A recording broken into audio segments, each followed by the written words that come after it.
PodSEO is the tool you need to make your podcast more discoverable, right where it matters most, in the apps your listeners actually use. From Apple Podcasts to Spotify, Amazon Music to YouTube Music, PodSEO helps you get found and grow. Getting started is very easy. You just need to import your podcast. To do this, click the plus button, type the name of your show into the search bar, and select it from the results. Then, click Add to add your podcast to PodSEO. Give it a few seconds, and bam! Your podcast is ready to go.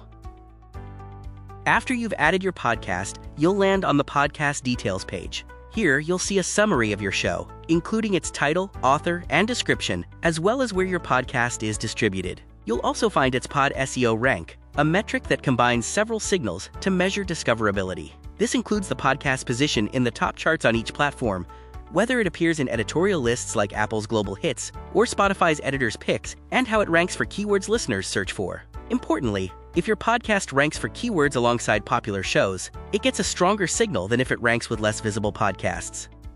To see the keywords where your podcast ranks, go to the Visibility Insights section of PodSEO. Here, you'll find, platform by platform, the keywords your podcast appears for, along with its ranking. Clicking on a platform will sort the keywords in ranking order, from top to bottom. If you'd like to keep an eye on a specific keyword, simply click the track button to add it to your watch list. Pay special attention to the keywords where your podcast is in or near the top 3 positions. These are the spots that get the most visibility. Since so much of SEO optimization revolves around keywords, it's essential to set up a clear keyword strategy. The Keyword Strategy section is where you can do exactly that. In addition to the keywords you've already added to your watch list from the Visibility Insights section, you can also add other potential keywords, either manually or by using AI suggestions to discover new opportunities worth optimizing for. Once you've identified a set of keywords, you can classify them by importance, as primary, secondary, or simply watched. To help you decide, PodSEO provides several indicators. The 2 most important are search volume.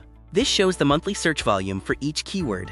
Aim for keywords in the green bar range to maximize potential reach. Difficulty. This measures, platform by platform, how hard it is to rank in the top positions for a keyword. It's harder to rank when the top spots are already held by very popular podcasts. Whenever possible, target keywords with a difficulty below 8 out of 10, shown in green to orange.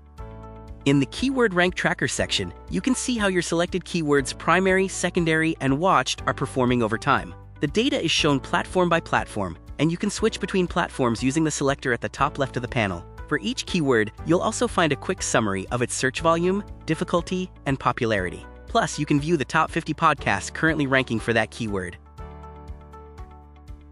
Now that we've set up the keyword strategy and classified our keywords as primary and secondary, it's time to take a look at the SEO analysis. This feature considers both your keyword strategy and podcast SEO best practices to generate tailored suggestions for your show title, author name, cover art, episode titles, and descriptions. Just head over to the SEO analysis section and click Analyze. Give it a few moments to process the data, and you'll get actionable tips to help improve your podcast's visibility. From there, you can go to your hosting platform and start applying the recommendations. If you have a new episode coming up that you'd like to analyze from an SEO perspective, just go to the Next Episode Checker feature. Enter the title and description you want to review, and click Generate. After a few moments, you'll receive feedback based on your keyword strategy, along with suggestions you can incorporate into the final title and description before you publish. Finally, let's take a look at competitors. In the Competitor Discovery section, you'll find the podcasts you're competing with for keyword rankings. Clicking Watch on a competitor adds them to your watch list so you can track their performance over time. Competitors are shown platform by platform, and you can select the platform you want to explore using the selector at the top left of the panel. Once you've selected your competitors, you'll find them in the Competitors section. Here, you'll see a graph comparing the PodSEO rank performance over time, including both your show and the competitors you're tracking. You'll also find a card showing recent activity, highlighting any edits to the RSS feed metadata made by these shows. You can also focus on a single competitor by selecting them from the selector at the top of the panel. When you do, the graph will update to show a direct comparison between your show and that competitor, and the Activity tab will highlight only their recent changes. You'll also see a one-on-one comparison of the keywords where your show and your competitor rank. This view clearly shows which keywords are unique to your show, which belong only to your competitor, and which ones you have in common, along with their respective rankings. Your competitors' keywords can be a great source of inspiration for new terms to target and incorporate into your own strategy. Thank you for watching this video. We look forward to having you on board at PodSEO.com and helping your podcast get the visibility it deserves.